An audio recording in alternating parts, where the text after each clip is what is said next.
right, are you guys ready for last week's good news roundup? Because guess what? There was a lot, and I'll bet you didn't know about a lot of it. For example, did you know that President Biden designated nearly 1 million acres of land near the Grand Canyon as a national monument? Or that the Biden administration announced $44 million to restore and strengthen climate resilience across America's national parks? Or that a 3-judge panel struck down Mississippi's harsh felony disenfranchisement law? Or that a Trump-appointed federal judge struck down a trans bathroom bill in Ohio? Or that Justin Jones and Justin Pearson easily won back their seats last week? Or that Oregon's Democratic governor signed legislation to automatically register Medicaid recipients to vote? Did you know that state Republican parties across the country are struggling financially? Or that the Supreme Court reinstated Joe Biden's regulation of ghost guns? Or that the Biden-Harris administration announced changes to labor rules that will raise construction worker pay? Or that American employers added another 187,000 jobs last month? Or that a $1 billion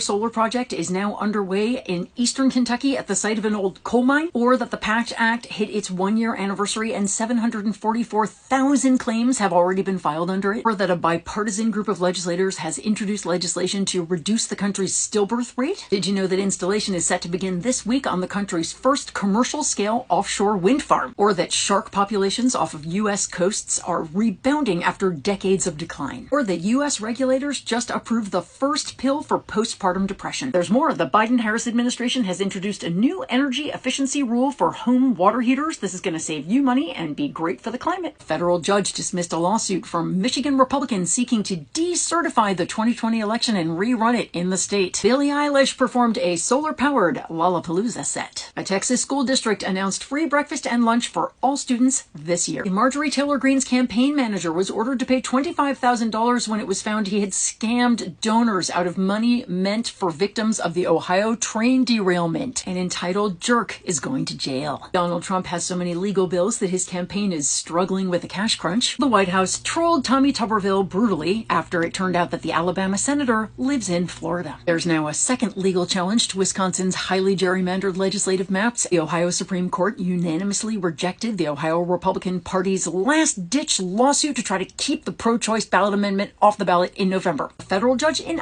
Idaho also blocked Idaho schools' bathroom ban from going into effect. And 4 of the white people who attacked a black boat captain in Montgomery, Alabama last week have been charged with assault. There's a lot more in the newsletter too. Please go ahead and share it, because why work so hard for all these victories if we don't take time to celebrate them?